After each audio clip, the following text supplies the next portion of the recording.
Let's go. Batter up. We're taking the afternoon off. It's a beautiful day for a ball game. For a ball game today. The fans are out to get a ticket or two. From Walla, Washington to Kalamazoo. Good evening, ladies and gentlemen, and welcome to tonight's edition of Inside Pitch with me, Joe Mansolino, and my co-host / producer, Mr. Brian Lehman. How are you doing today, Brian? I'm doing great, Joe. How are you doing this fine day? I'm doing great. Happy 2020 to you, to our listeners. This should be a really good year. I'm blinded by that date. Blinded by the light. And the date. And the date.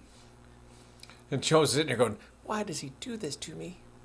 No, that's okay. You can be blinded by 2020. As you can tell by the glasses, everybody else has perfect vision, Joe, and I have to wear glasses. So the year is just not fair. Okay. On that note, let's... Okay. So, this is the year for interesting topics in baseball going in. There's been some great signings. I mean, a big one is Garrett Cole going to the Yankees.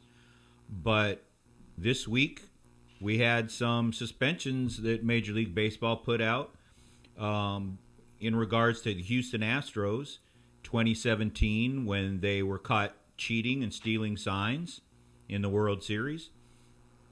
And Major League Baseball suspended their general manager, Jeff Luhnow, and manager A.J. Hinch, both without pay for the 2020 season.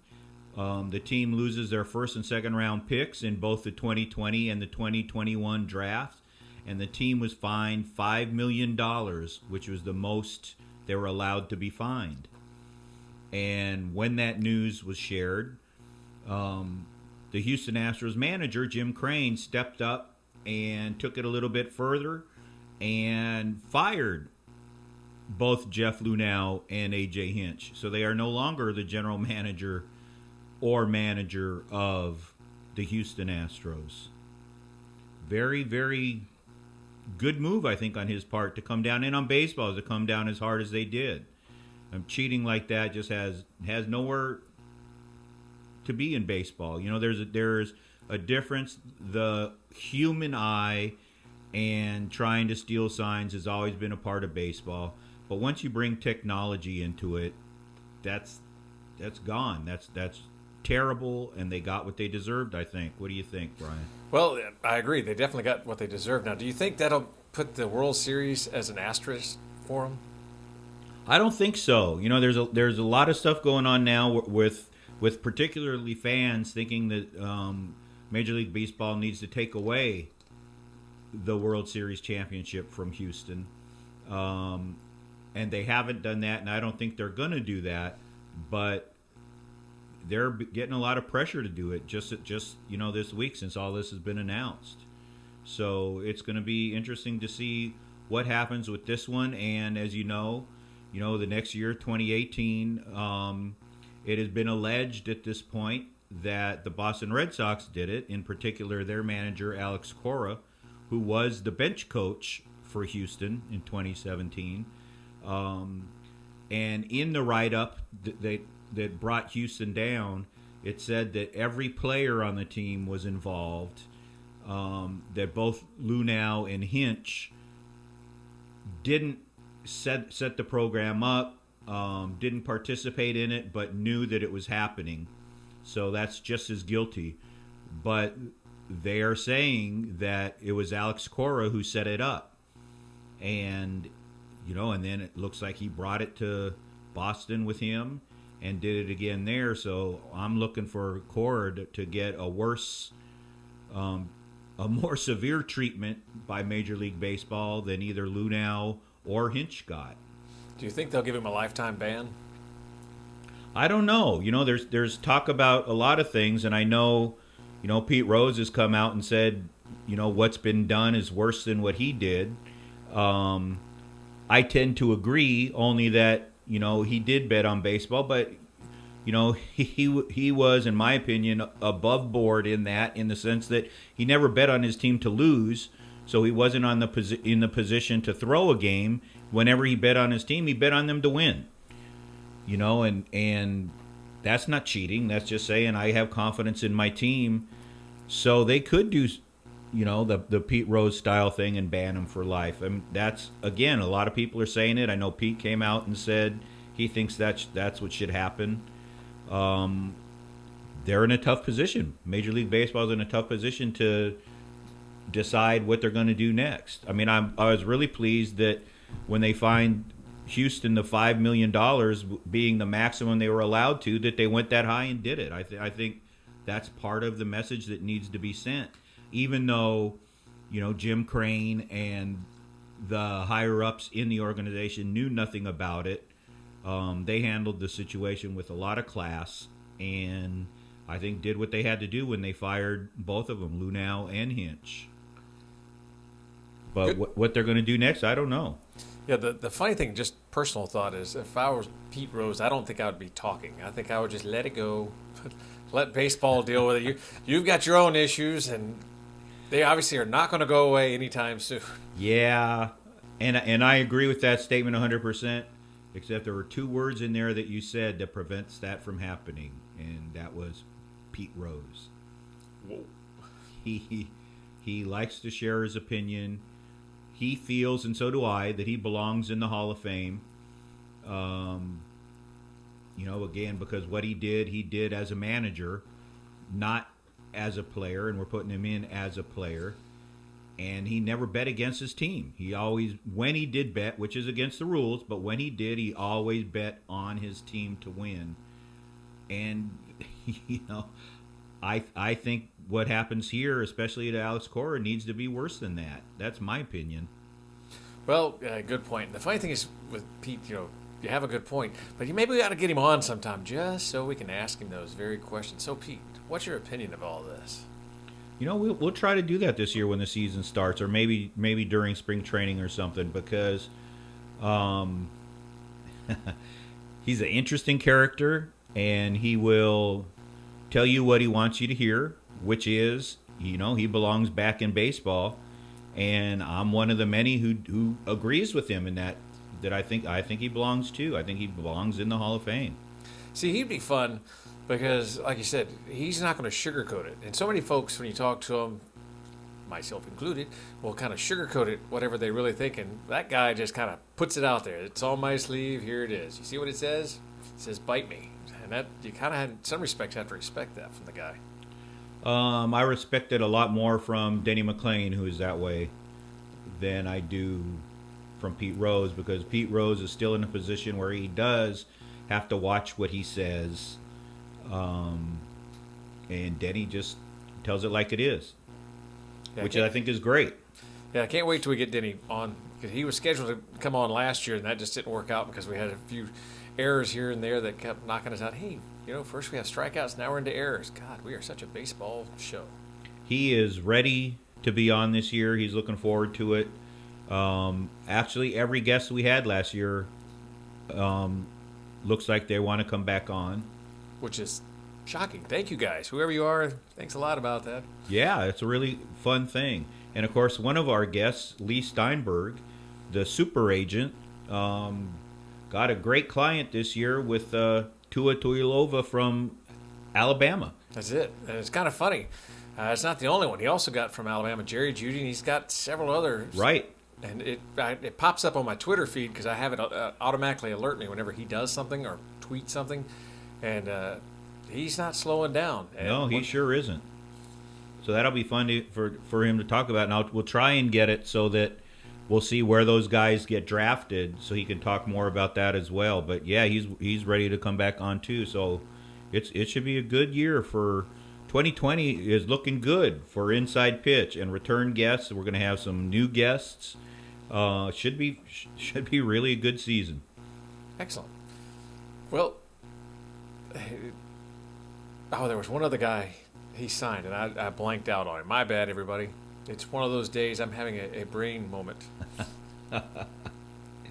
So, again, coming up is elections into the Hall of Fame, and we need to talk a little bit about who should be going in. Not necessarily this year, but players that have been around for a while waiting to get in, and they're still not in.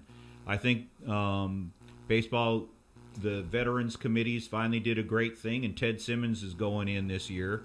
I think that's a great deal. He was a great player, great catcher, switch hitter, just did a lot of things great. I'm glad to see Ted getting in. But there's some of the usuals that we talk about every year who needs to be in, I think. Gil Hodges belongs. Lou Whitaker of the Tigers belongs. Maury Wills. The great hitter, Richie Allen or Dick Allen, belongs in the Hall of Fame. The couple of the Braves players, Dale Murphy, Andrew Jones, belong. Larry Walker, who was a great hitter, great competitor, great arm, from various teams, belongs. Reggie Smith, who played for a few teams, in particular the Boston Red Sox and the Los Angeles Dodgers. He really belongs, I think. He was a great player, had a cannon for an arm, could hit left-handed and right-handed. I think he belongs. Of course, Pete Rose, I think, belongs. And then a couple of pitchers. Kurt Schilling needs to be in there. And Jim Cott, who has been waiting way too long, I think belongs in the Hall of Fame. Good point. Matter of fact, you had a whole list of folks on there. And in our area of the country, Dale Murphy has a huge following from his time playing, and I have no idea why they kept people like him out, or any of the other guys you brought up there. All great players, and some of the guys they're putting in instead of them, you just kind of go, who? Yeah, I agree. There's some recent people, and I won't mention them by names because they're in, and somebody thought they deserved it. There's a few people who I don't think belongs that have gotten in the Hall recently, and these guys I think are better. Another is Mark Grace from the Chicago Cubs. Which most people don't know, he's a living trivia question. He had more hits than any other player in the 1980s. He was a great fielder. How is he not in the Hall of Fame? I just don't understand. Well, that tells you there's some very confused voters out there that don't know what the heck they're doing. Well, and I think a lot of it is the people voting today never saw these guys play. They're all into analytics and all the things that are, in our opinion, ruining the game of baseball. And they don't know these guys. They don't know who they are. The Veterans Committee isn't doing what it needs to be doing. Like when Ted Simmons got in this year, everybody who was on that list of eligibility should have been in. They don't do what they need to do. Well, it's going to be fun as time progresses and we get more and more of these guys who are done from the analytics. And again, if a team wants to use analytics, hey, more power to you. If you lose every game you play in because of it, well, more power to you. And if you win every game because of it, doubtful, then more power to you. But it's fun. It's going to be fun when these guys get to that stage where, hey, who are we going to vote in? Well, this guy pitched 3 innings per game. He should be in. What? Well, and there's some controversy with Mariano Rivera, who was a great one-inning pitcher. Tried to be a starting pitcher and wasn't good enough to do it. Became a reliever and was one of the best. But again, is he really a pitcher? I think we go back to what we've said here on Inside Pitch. No, he's a one-inning specialist. Designated hitters are specialists. They don't belong in the actual Hall of Fame with players. They need a separate wing for these guys. Not to take away their talent. They're great hitters. They're great closers, but they're not pitchers. They're not players. They need to have their own separate wing, just like managers do, just like announcers do. That's what should be happening, and it's not. They're treating them like that. And how can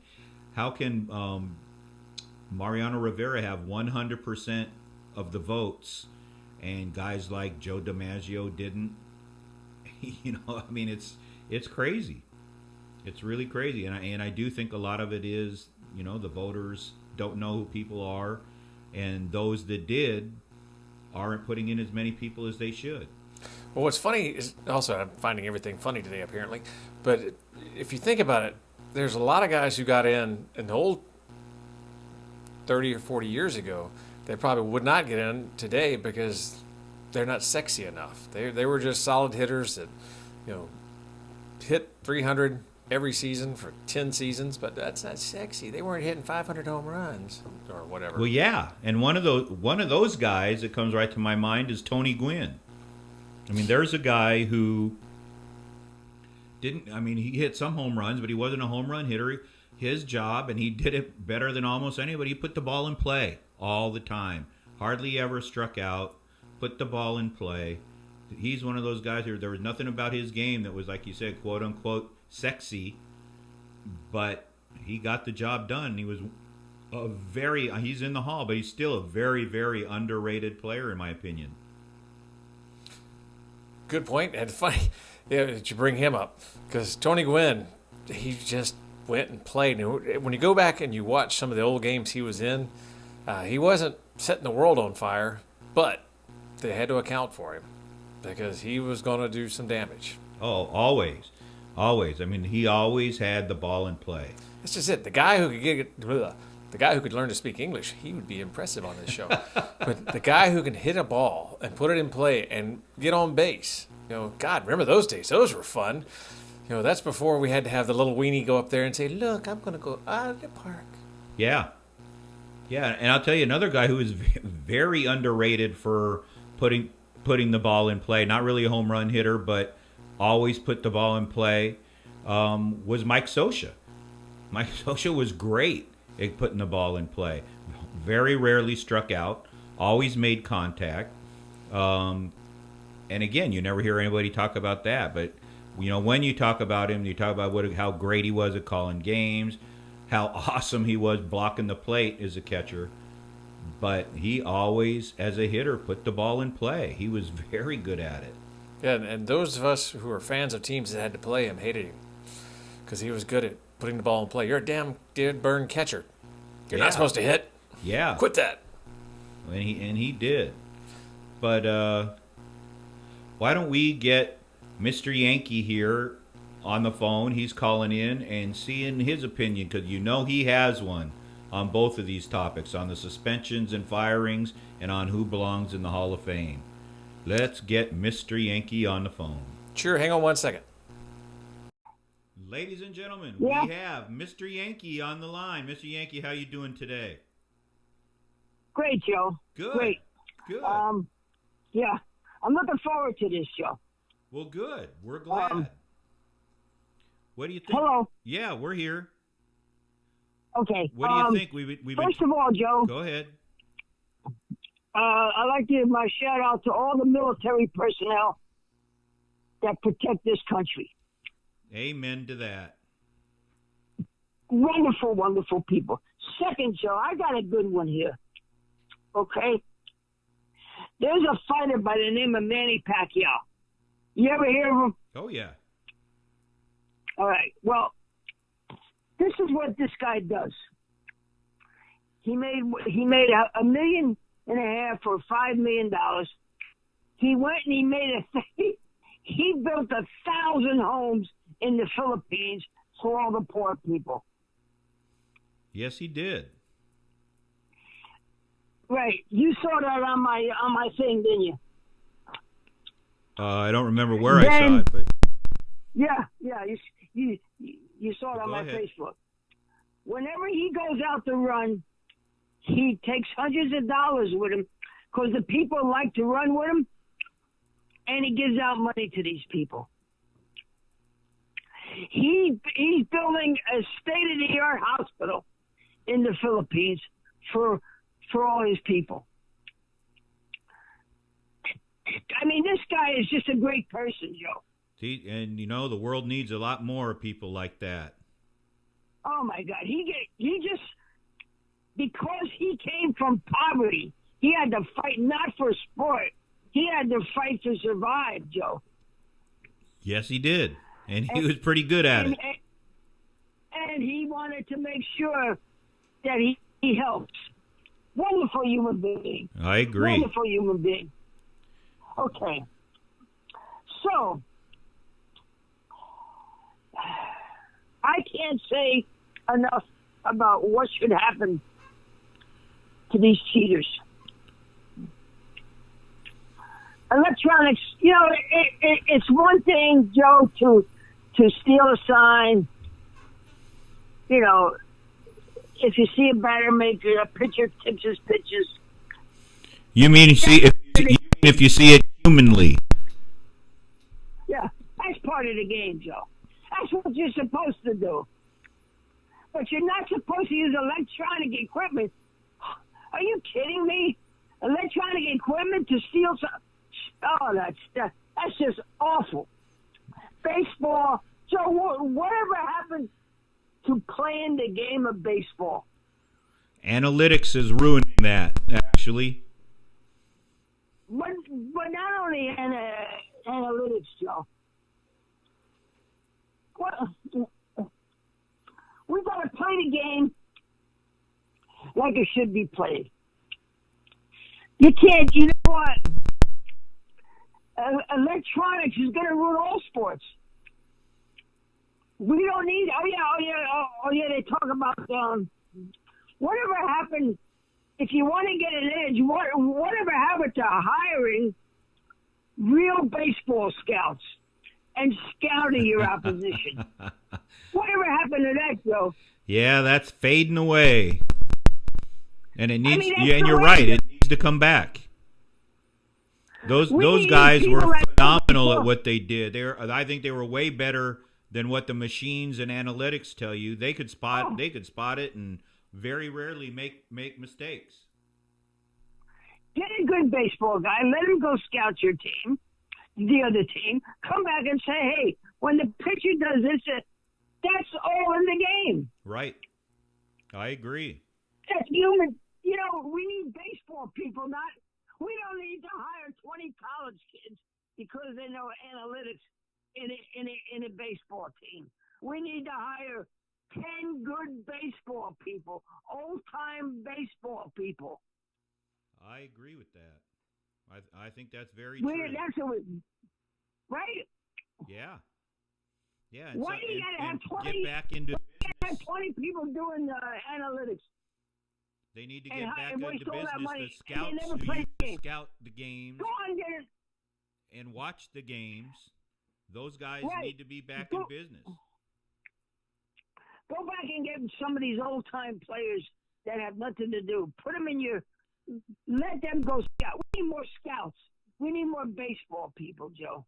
We don't need analytic guys in the front office. I agree with that 100%. But let's talk get a the little bit about the people, suspensions. Joe. Let's there talk are so many people out there that play the Mr. Yankee. Let's talk a little bit, Mr. Yankee. In some capacity. Mr. Yankee, let's talk a little bit about the suspensions. Let's fire those people, Joe. We don't need. What is analytics proof? Houston was supposed to be. They were praising. They were the analytical giants. Now look at what analytics does. Okay, so Pat, let's talk, Mr. Yankee. Let's talk a little bit about the suspensions that were issued out. What do you? How do you think Major League Baseball handled that? Not enough, Joe. Not enough. Like in what way? Like the title should be taken. Listen, the title should be taken. They're not the World Series champions. Those guys, AJ Hinch, and the other guy should be. 1 year is not enough. They shouldn't be allowed back in baseball for a long time. I mean, if you're going to keep Pete Rose for 30 years, this is just as bad, in my opinion. And Alex Cora should be kicked out of baseball. Well, and that's going to be interesting to see because I think we all agree at this point that whatever happened with the way Major League Baseball handled Houston, that Alex Cora is going to get way more harsher treatment. Well, Joe, he shouldn't be allowed back. I agree with that. If you can keep Pete Rose out as a player when what he did as a manager was different, then you can't then you got to go Joey Cora out. Alex Cora. I'm sorry, I don't like you saying Joey. Alex Cora out, Joe. That's all. I agree. I know, as I'm sure you know, Pete Rose is saying the exact same thing now, that what he did isn't as bad as this, and I think he's right. Yep. So he course he's right. what do you think? I mean, I like the fact that Major League Baseball fined them, the $5 million. That was the most they were legally allowed to do it, and they did that. I really liked the way Jim Crane, the owner of the Astros, handled the situation and fired them both right on the spot. I mean, I think he did exactly what he was supposed to do. But I agree with you that Major League Baseball could have been harsher on both the general manager, Jeff Luhnow, and on A.J. Hinch. They could have been a little bit tougher on him. Yeah, they should be gone from the sport for a very long time. And if you're... I'll give you an example. Art Briles was the coach of the one of those Texas college football teams, and his players were hurting the woman, and he got kicked out of college football. He still can't get a job today. Right. He tried to go. He tried to go to Canada. Once they found out his record, he couldn't coach there. Yeah, well, and I do think, even though Major League Baseball only did a 1-year suspension, I think baseball itself will handle the rest, and I don't see either of those guys being offered jobs for at least another 4 or 5 years. No, Joe, there are certain things that you shouldn't do. Shouldn't cheat. You shouldn't domestic violence. I agree with both of those. You don't deserve to play a sport and make millions if you're going around slapping your girlfriend, or if you're going around cheating. You don't deserve that opportunity. I agree with that. I'm sorry, you just don't. These are things that shouldn't be done morally. Right. That should be part of the moral clause. I think that's true. Come on, guys. Come on. Just because you make so much money, you think you could just push everybody around? No. That's why that guy in the Yankees, Herman,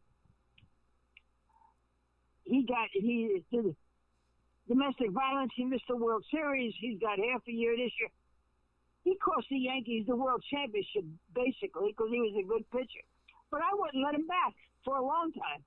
Well, and that's a problem. When you are a professional athlete, they just give you some kind of suspension. You don't go to jail like the average citizen would. No. You don't, and that's wrong. That's where they belong. If you want to start sending a real message, quit treating them like the millionaires that they are, and treat them like an everyday human being and put them in jail. Right. You committed a crime. Right. I agree. But so let's go. Let's stick back to the issue of sports. And what do you think in the situation with the Boston Red Sox and Alex Cora? What do you think should be done, and what do you think they will do? Let's start with what do you think they will do to him? Well, he's got to get fired. He's got to get fired. That's one. Okay. And he shouldn't be allowed back in baseball, because that's not his first. He did that on 2 different teams, Joe. Right, 2 consecutive years. Yeah, so he should be gone. I mean, in the write-up for the Houston Astros, it said that he was the one that installed the whole, program to have the players doing that. Right. Hinch knew it was going on, but he wasn't involved in setting it up or anything. He just didn't stop it. But Cora, that was his thing. Yeah, and then Boston is under investigation too now. Sure. And they'll probably also lose, the $5 million and lose first and second round picks for a couple years and those kind of things. But Alex Cora should be out of baseball, my opinion. Do you think baseball will do that? I think they might. I think that the people I think they just might do that. Okay. I mean, I think so too. I think there's enough people talking about it and, Right. seeing what's being done with this Astros situation where Right. I think it could be. I mean, I'm glad they didn't do it to the Astros because that gave Jim Crane, their owner, the opportunity to do the right thing and fire them. Right. So I'm interested to see what happens not only to Alex Cora but to the Boston Red Sox, because again, kind of like with Houston, who knows? I'll guarantee you the owner didn't know they were doing it. Just like Jim Crane didn't know. Well, the fact is, Joe, let's get all this electronic stuff, strike zones, and this and that. Let's go back to playing baseball, hiring baseball people. We don't need 20 guys in an analytics department. We don't need baseball doesn't need that. It needs baseball people. That's true. Baseball people, Joe. And most people will give analytics credit to Billy Beane. There are so many guys out there that played the game, Joe, that know baseball. I agree, but Billy Beane is the one who a lot of people give credit to him for starting all of the analytics stuff. And how many World Series rings does he have to show for it? Yeah, if I'm not mistaken, I think the number is 0. Exactly. Why do you want to? What is so wrong with baseball?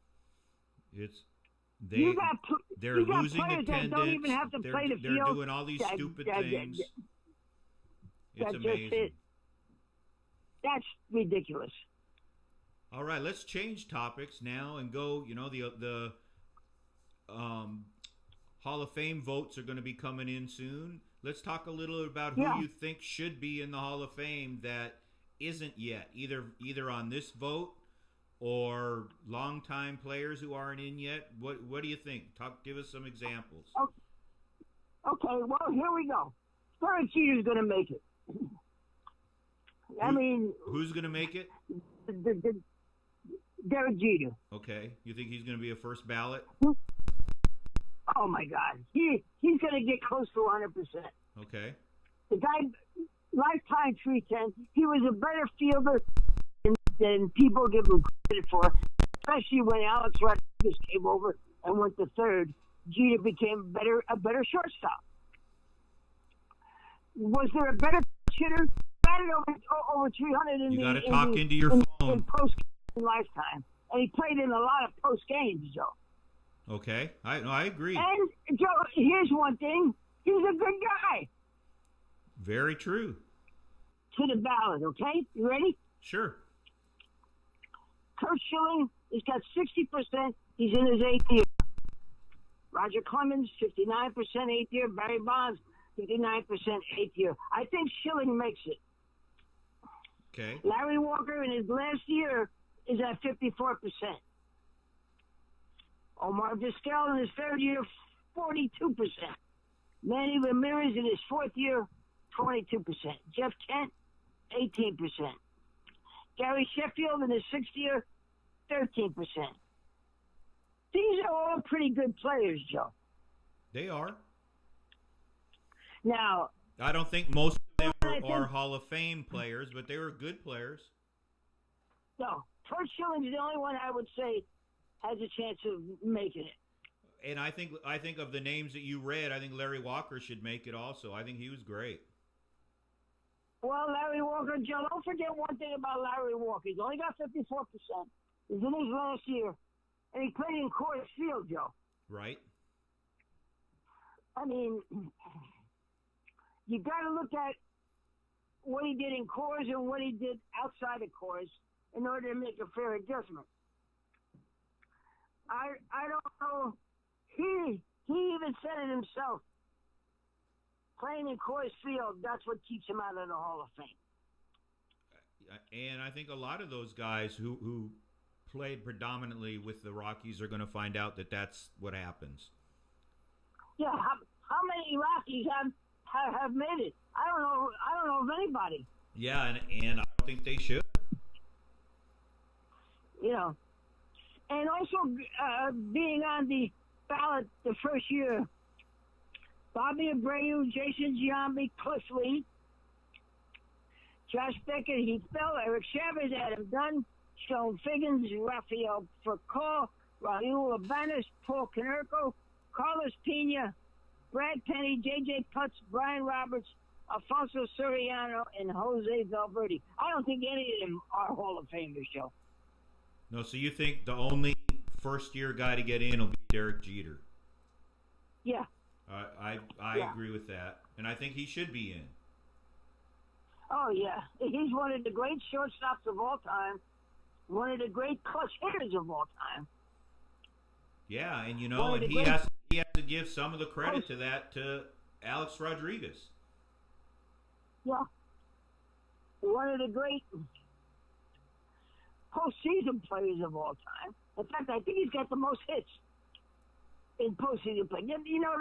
That's counting not only World Series, but all postseason. Yeah, and there's a lot He's more batted over postseason games 300. now than there was back in the day when the Yankees were there all the time. Right. Right. So, you know what? And, Joe, he's good for baseball. He's a nice guy. Yeah, he does a lot of good community work. Oh, Joe, his Turn 2 Foundation, they're just great. Yeah. They go to the communities and they just help out. It's a wonderful, wonderful organization. Turn 2. So, the rest of these players, Joe, I don't, besides the Kurt Schillings and Clemens and Bonds and Walker, Billy Jackson maybe. Those are, but as far as the first year players, Jeter's the one. What about this year the old time players have Ted Simmons going in, which I think is great. I think he was a great player, but I think there's a lot of other guys who should be going in with him. Well, yeah, let me see if I can bring that up. I want to bring up also, Joe, before we I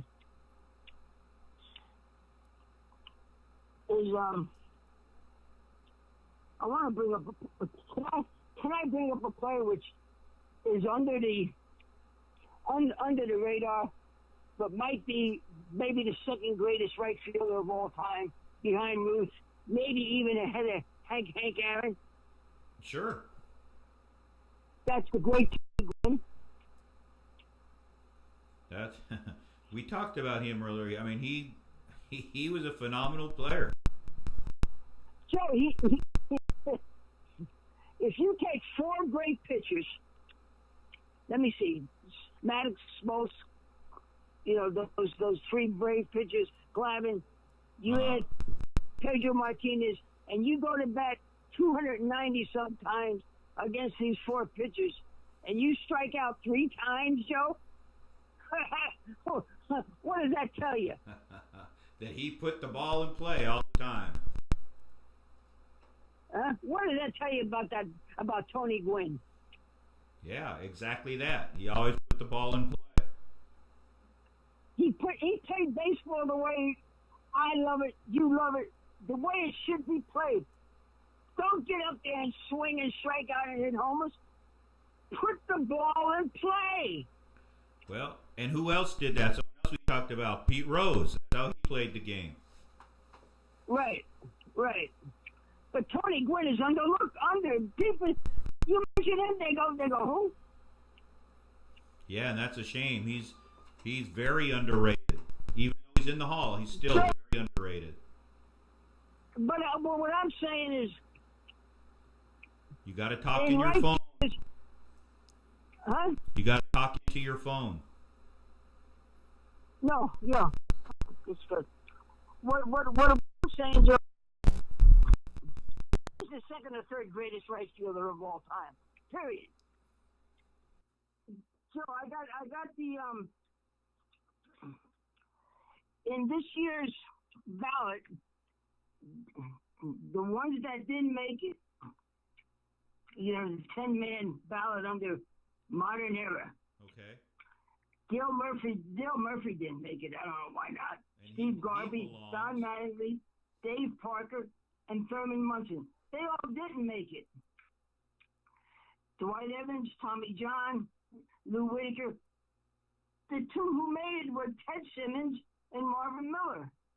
How do you put Ted Simmons ahead of all these other guys, Joe? I think Ted Simmons belongs, but so do Yeah. those other guys. I But think not Whitaker before belongs, Dale Murphy Mitchell, belongs. Steve Garvey, Don Mattingly, Dave Parker, Thurman Munson. Dave Parker He doesn't belong belongs. before them. Yeah, I don't. It makes no sense to me. I don't. We talked a little bit about the Veterans Committee or whatever they're called now, just not putting in who they need to put in, and they're still not. I mean, they're afraid to do the right thing. I'm glad Marvin Miller went in. I mean, he really deserves to be in. He changed the game in his own way. And, obviously the players are better for it, but I think the game is better for it. But Joe, he doesn't deserve to be in there on the same ballot as the players. That's a separate ballot, Joe. No, I agree. He shouldn't be in as a player because he wasn't a player. I mean, he belongs in, with Vin Scully and Bobby Cox and Tommy Lasorda. That's where he belongs. Right. Yeah. But anyway, I got another thing. I was watching the other day, Joe, the greatest game ever pitched. The Don Larson perfect game. Yeah, and Mr. Larson, know, great guy. He just died not too long ago. Do you know there were 15 Hall of Famers in that game, including 2 managers, 3 broadcasters, and 10 players? Wow.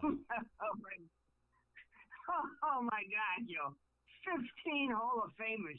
And that included 2 pitchers that were on the bench by the name of Sandy Koufax and Don Drysdale. Wow. Oh my God. And that just shows you Yeah. that pitchers, any player, you whether had you're a Yogi hitter, and Cappy and whether you're Snyder a pitcher, and it just shows you that Mantle. you can't hear again Oh, boy. because you're still just talking. You can't. Brian's going to have to edit the shit out of this. I mean, Don You Larson. still can't hear. Can you hear me? We can hear you. We can hear you. You can't hear us, obviously. Yes, I can. Oh, okay. Well, you didn't stop. Okay. But, yeah, there's so many players. Just that committee alone. 8 of those guys could have went into Hall of Fame. Yeah. They all should have. And yet, Well, maybe Ted not all. Simmons and Miller Go ahead, make it. Name who in the hall again? Let's just go one at a I don't time. know.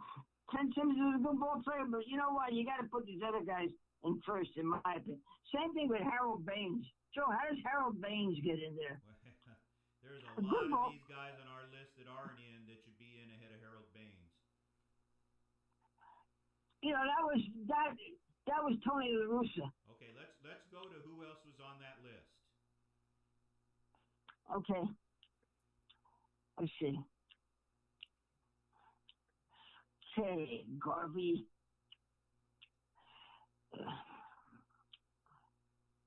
Okay, I'm gonna get to it. Player. I Okay. don't think he's a Hall of Famer. Yeah, this is Murphy, Garvey, Murphy, Mattingly, Munson,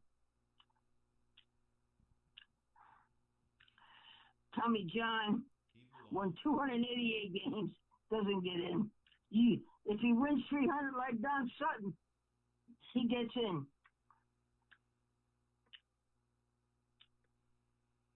You think Don Sutton was a better pitcher than Tommy John or Jim Cott? I think both of those guys belong. I'm fine with Don Yeah. Sutton being in, but Tommy John and Jim Cott belong. I mean, they won over 280 games. Jim Cott, 13 Gold Gloves. Yeah. I mean, if you put in, you're putting in guys like Mazeroski and all them other guys for their Gold Gloves. Why do you leave Jim Cott out? Why do you leave Maury Wills out? Right. You know. Jesus.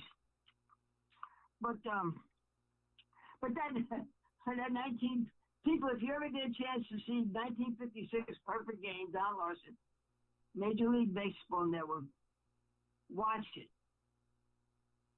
Well, These are two of the greatest teams of all time playing each other.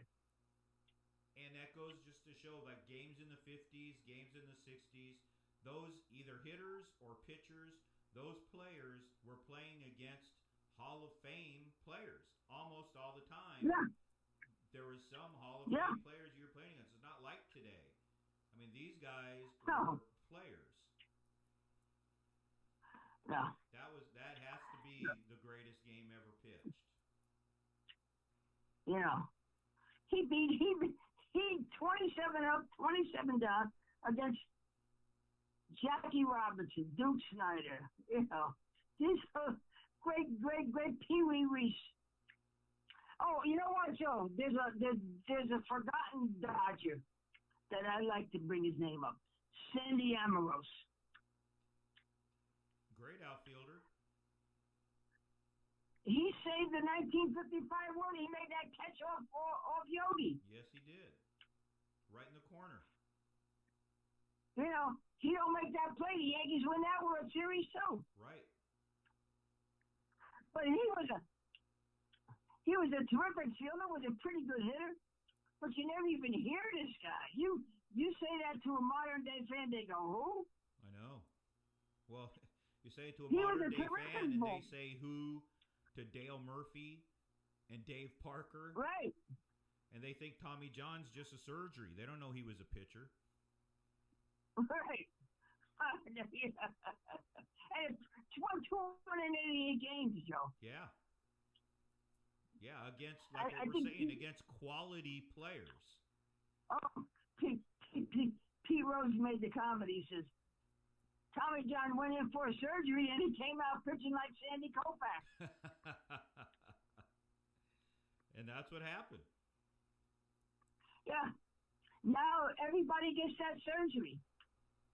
Too many people get that surgery. There's kids playing in high school that have already had the surgery twice. That's ridiculous. Now, Joe, let me ask you. I think today, instead of worrying about analytics, why don't we get the old-time trainers in there? When a pitcher gets done with a game, instead of putting all that ice, give him a massage. Massage the elbow. Massage the shoulder. Satchel Yeah, Paige, you know what? His player said after every game he got massaged. That's why he was able to pitch all them years. Yeah, they And need to never get had rub arm downs trouble. and those kind of things. Why I don't they agree. do that anymore, Joe? I don't know. They should. Rub downs are very important. Oh, especially after you're done with a game, go get your legs. If you're a ball player, get that hamstring before and after every game. Get those groin muscles, get those muscles loose. Well, When you're pitching, get that shoulder, get that elbow, now get when you that go into a forearm. clubhouse, it's just like what we never were allowed to do. You know, everything's the weight room and weights and weights and weights. You know, back then you weren't allowed to have weights in a clubhouse. Right. You know, the managers were Yeah, against it. Sparky Anderson once said today, I said, say, Sparky, you have weights in your... He said, are you kidding me? No weights. Yeah. Yeah, it's crazy. Can I just say one thing about fans? Just real quick. All right, you buy your ticket, you go into the game, you root for the home team. You know, you can boo the other guy. But Joe, stop making it personal and stop bringing the people's family into it. Very good point. I mean, there's a Yankee fan who wore a T-shirt that says, I plowed so-and-so's wife. What is that? How stupid is that? Very. Or if a person has a maybe a little problem and you yell out a mental thing to the player, why you do that? Why you throw things on the field? Why can't we respect? Look, you respect your home team, but you got to respect the visiting team too. Well, and that just goes to society in general. You know, as our society goes, we don't respect teachers anymore. We don't respect police officers anymore. I mean, the whole, you know, as people are growing up and getting older, there is no respect anymore. That we have lost that translation. We have lost teaching the children of the world to have respect. You know, it's not just fans. It's to everybody. Like I said, it's to teachers. It's to the police. You know, people just don't have respect for anybody anymore, and it's wrong. Yeah, but you know, you don't say things about a guy's wife, or you put things on your T-shirts. No, you don't. It's totally classless. It's between team and team. It's not between family and family. And it's not between team and fan. It's between team and team. Right. What a shame. This is to the Yankee fans. Hey guys, you're supposed to be the classy organization. Don't do this. Don't yell at the player, call his wife name, or say you did this. You know, that's not classy, guys. That's not classy. I know all teams do it, but this was an article specifically about the Yankee fans, and when Zach Greinke came in. And you're absolutely right in that. And I was going to say, you're right talking to Yankee fans, but it's not just Yankee fans. Every team does it. Some worse than others, but every team does it. And that's a shame. It is a shame. Yeah, that's a shame. You can boo, but you don't keep the family out of it. I don't understand why you got to bring his family into it, Joe. I agree, and I think all the listeners do too. Well, Mr. Yankee, we want to thank you for today, for sharing your opinions, for talking with us. You hang in there. You have the rest of a great evening, and we will talk to you again soon. All righty, Joe. All right. Thank you very much. All right. Bye. Ladies and gentlemen, the ever-passionate Mr. Yankee. Yes, he's definitely passionate. That's a good word for it. And knows his stuff. He can tell you things that's incredible. You know, he'll tell you. You talk about like Don Larson's perfect game in the 1956 World Series, and say what happened in the third inning. He'll tell you, and when you go back and look it up, he's right. I mean, his knowledge of the game, his theories on the game are truly incredible. That's crazy. It's amazing people can remember that much stuff. You know, I have a hard time remembering this morning, so. Yeah, I knew that there was a reason that you always wore a name tag. That's it. Matter of fact, I usually turn it upside down. That way I can say, oh yeah, that's me. I'm good. It's kind of like a church. I'd wear my son's once in a while, not realizing it was his. And everybody go, hi, Connor. What? Well, you're better than you were now, because now you would think your name was Connor. At least then you knew it wasn't. That's true. I just walk by and go, yay, man. There you go. There you go. I'm a friendly kind of guy. Yes, you are. And forgive me for all the little technical kerfuffles that went on there, and I'm not really sure exactly where they came from, because some of them, as soon as we got off the phone, they went away. And it's so to all you Apple Macintosh fans out there, bite me. We want to thank you for listening.